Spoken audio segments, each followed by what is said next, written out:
নিজের সম্মান নিজেকে রাখতে হয়। আমাদের জীবনে আমরা অনেক সময় কী করে জানেন, অন্যের জীবনে আমাদের কী অবস্থান সেই সম্বন্ধে সচেতন না হয়ে আমরা আমাদের রোলটাকে ওভারপ্লে করি।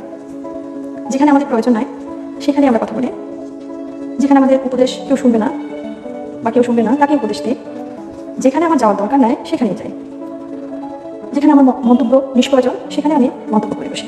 এতে কি হয় জানেন, মানুষের কাছে নিজের সম্মান হারায়।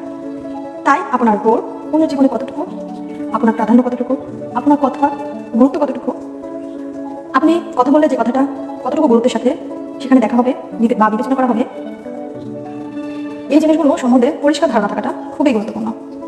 আপনার কতটুকু রুলস আপনি কতটুকু ফ্লে করবেন তা অবশ্যই বিবেচনা করে দেখতে পারবেন, ভালো থাকতে পারবেন অনেক বেশি।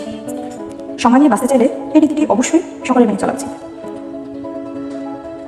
হ্যালো এভরিওয়ান, আসসালামু আলাইকুম। তাসলিমা সাদিকা, আমি তাসলিমা আবার ছোট একটি ভিডিও দেখার জন্য সবাইকে আমন্ত্রণ জানাচ্ছি। কথাগুলো ভালো লাগলে অবশ্যই একটা লাইক এবং শেয়ার করতে কিন্তু একটু বলবেন না। আর আপনার পার্সোনাল মন্তব্য অবশ্যই কমেন্ট বক্সে জানাবেন। ব্যক্তিগত জীবনে ভালো থাকতে চাইলে অবশ্যই এই নীতিটা মেনে চলা আমাদের প্রত্যেকেরই উচিত। আজকে পর্যন্ত আগামী নিউ ভিডিও এবং নিউ রেসিপি দেখার আমন্ত্রণ রইল। সে পর্যন্ত সবাই ভালো থাকবেন, সুস্থ থাকবেন, তাসলিমা সাদিকার সাথে থাকবেন। আল্লাহ হাফেজ।